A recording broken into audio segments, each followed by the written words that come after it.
What's going on, everybody? It's FREEDO here for your Overwatch. Today's video we're going to be myth busting all sorts of different things about Ashe damage values, what Bob can and can't do. Starting it off with her main weapon. Its hip fire will do 40 and ADS does 85. Double that for headshots. She'll do 80 to the head from the hip and 170 per headshot when ADSing. This is a very key number because with Mercy damage amping and pocketing an Ashe player, you'll do 221 with a damage amp pocket or Discord orb, nano boost, that kind of stuff. One-shotting to the head, which is a very big deal. Damage fall off for her weapon works differently for each firing mode. For hip fire, I noticed the fall off starting around 30 meters out, and then the damage penalty got more severe as you go out, but also the hip fire spread gets pretty large, so you're going to struggle to hit anything if you're going for fast shots anyway. The ADS fall off range was only noticeable starting at 40 meters, and I have to go in the spawn room to test it past this. So basically, at extreme long ranges, there's a slight penalty, but most engagement types, you're not going to notice any fall off when you ADS. Her dynamite, or if you're an AC/DC fan, TNT, can do a max of 75 damage on explosion, and then an additional 100 damage over time. Now, based on our tests, I'm pretty sure it does 100 no matter what if you're set on fire over the course of a few seconds, because even at the furthest extent of the range, it seems to be doing 130 max, meaning that the explosion, I believe, does 30 to 75. And if you're close enough to the dynamite, it'll do a max of 175 damage, which is incredible when it lands on a squishy target, because even if they're getting healed, a follow-up shot from your rifle can be devastating. Things to remember about the dynamite: D.Va can eat the projectile, however, enemies cannot shoot it. But you do take damage from it yourself, unlike Junkrat mines. And a cute tip: when you throw the TNT into the sky, don't move your crosshair if you want to set up for an easy follow-up shot, because it'll fly towards where you're aiming anyway. The coach gun does a maximum of 90 damage, which is a lot higher than I expected,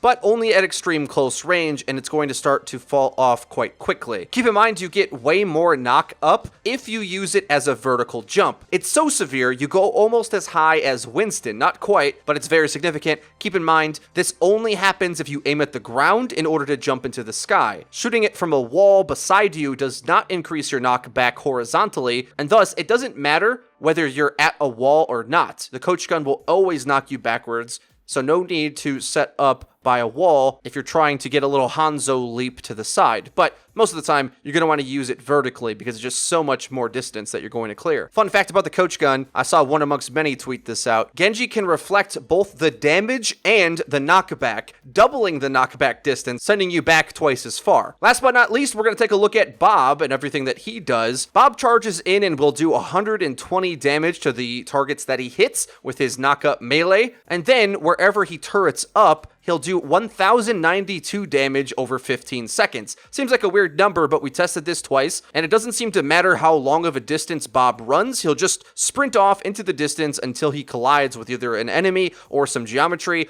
or runs out of steam. He does have a limited distance he can run, of course, and then he'll shoot for 15 seconds. While sprinting, he can be booped, stunned, trapped, but especially hack and EMP will be easy ways to shut him down. Remember as well, he counts as an additional player in all sorts of scenarios. For example, he'll give Hammond an extra adaptive shield target, he'll contest objectives, and also capture them. And I didn't test this, but I assume that means it will manipulate spawns as well. Whether you're in overtime or on 2CP, having Bob on the point should increase the defensive team's spawn time. You do not build ultimate from either damaging or healing Bob, so you'll want to keep that in mind if you're trying to build ult in the clutch during the fight. And my last point for you, it seems like you can't be canceled out of casting Bob. However, this type of thing is really hard to replicate, and the window might exist for you to be stunned out of the Bob do something cast, but it seems like he comes out more or less immediately, whether or not you fully completed your finger wave to send him in. Well, guys, that's everything that we have for today's myth busting video. If you did enjoy it and found it useful, please be sure to leave it a like. It really does help us out and lets us know that you're enjoying the content. Be sure to subscribe, as we'll be making a lot of uploads with all of the news, new heroes, and things to break down. And be sure that you hit the bell icon so that you actually get notified when those videos go live. Link to the description is our Twitter, where we have discussions about the new hero, the meta, and all the crazy things going on. I'm very active on there, so if you tweet at us, I'd love to speak to you. That's been it for me. I've been FREEDO for your Overwatch. I'll see you guys next time.